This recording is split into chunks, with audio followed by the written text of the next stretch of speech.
అండి, నేను మీ విజయ. గురి రసోయిలో అందరికీ స్వాగతం సుస్వాగతం.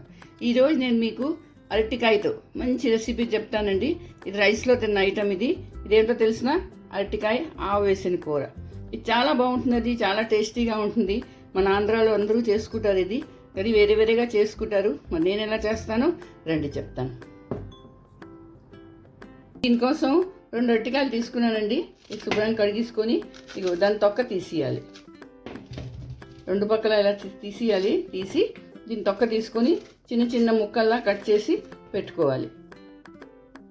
సరే, ఇలా అరటికాయలు తరుక్కొని ఇంత ముక్కలు చేసుకొని నీళ్ళల్లో పెట్టుకోవాలి. చేసి అరగంట ముందు 1.5 చెంచా బియ్యం, 1 చెంచా ఆవాలు, తర్వాత 2 ఎండుమిరపకాయలు ఇవి నానబెట్టుకొని ఉంచుకోవాలి. తర్వాత ఇది మెత్తగా పేస్ట్ చేసుకొని పెట్టుకోవాలి. చూసారా, ఇలా ఆవు రుబ్బుకొని పెట్టుకోవాలి. ఇలా పేస్ట్ చేసుకోవాలి. ఇప్పుడు స్టవ్ మీద మూకుడు పెట్టుకున్నాను. మూకుడు పెట్టుకొని ఈ అరటికాయ ముక్కలు ఇవి వేసేసుకోవాలి. వేసుకొని కొంచెం నీళ్ళు వేసుకోవాలి. అందులోని 1 చెంచా ఉప్పు, కొంచెం పసుపు, తర్వాత చింతపండు. ఇంత చింతపండు అండి.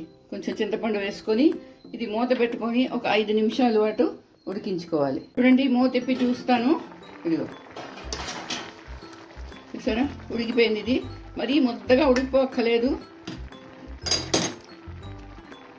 ఇలా గట్టిలో తీసుకొని చెంచాతో చేస్తే ఇగో మెత్తగా అయిపోయింది. చూసారా, ఇంత చాలు. ఇప్పుడు ఏం చేస్తా అంటే స్టవ్ ఆఫ్ చేసేసుకొని ఇది పక్కన పెట్టుకుంటాను. స్టవ్ ఆన్ చేసుకున్నాను, మూకుడు పెట్టుకున్నానండి. అందులో నూనె వేసుకున్నాను 2 చెంచాలు. అందులోని ఆవాలు 1 చెంచా,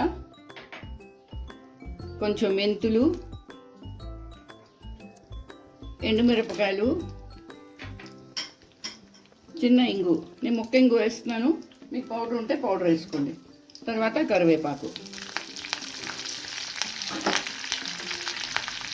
ఇదేనండి పోపు.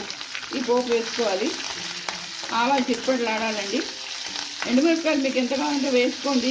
ఆవులో కూడా మనం ఎండుమిరపకాయలు వేసాం కదా, అందుకని ఎక్కువ వేయలేదు. కారం ఎక్కువ అయిపోతుంది. మీ దగ్గర పౌడర్ ఇంగు ఉంటే పౌడర్ ఇంగు వేసుకోండి. కానీ ముక్క ఇంగు చాలా బాగుంటుందండి. ఇది టేస్ట్ చాలా బాగుంటుంది. ఇది కూరలో కరిగిపోతుంది కొంచెం వేడి అవగానే. సరే, అయిపోయింది. పోపు అయిపోయింది. ఇప్పుడు ఇది ఉడికిన అరటికాయ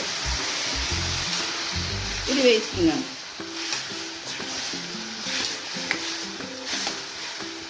వేసుకున్న తర్వాత ఆవు రుబ్బి పెట్టుకున్నాం కదా, ఇది వేసేయాలి. వేసి బాగా కలుపుకోవాలి.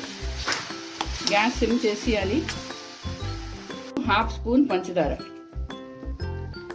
ఇది వేసుకుంటే టేస్ట్ చాలా బాగుంటుందండి. ఇదిగో సరే, అయిపోయింది. కూర అయిపోయిందండి.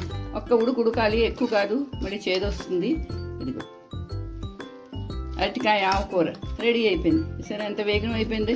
పెద్ద టైం ఏం తగలదు, అంతే టేస్టీగా కూడా ఉంటుందండి. రైస్లో చాలా బాగుంటుంది. ఇప్పుడు నేను దీన్ని బౌల్లోకి తీసుకుంటాను. ఇదిగోటండి, ఎంతో టేస్టీగా ఉన్న చాలా వేగంగా అయిపోయిన అరటికాయ ఆవు పెట్టిన కూర రెడీ. సరే, ఇది ఎంత బాగుందో. చూడడానికే బాగుంటుందని కాదండి, తినడానికి అంతకన్నా బాగుంటుంది. రైస్లో అయితే చాలా బాగుంటుంది. ఎవరైనా వచ్చినా కూడా గబగబా ఇంట్లో చేసుకోవాలంటే ఇలా చేసుకోవచ్చు. ఒక 15 నిమిషాలు ఈ కూర అయిపోతుందండి. మరి మీరు చేసుకోండి, అందరికీ చేసి పెట్టండి. అలాగే నా వీడియో నచ్చితే తప్పకుండా లైక్ షేర్ చేయండి. కొత్తగా నా ఛానల్లో ఉంటే మాత్రం తప్పకుండా సబ్స్క్రైబ్ చేయండి. మళ్ళీ ఇంకో వీడియోతో కలుస్తాను. అంతవరకు సెలవు.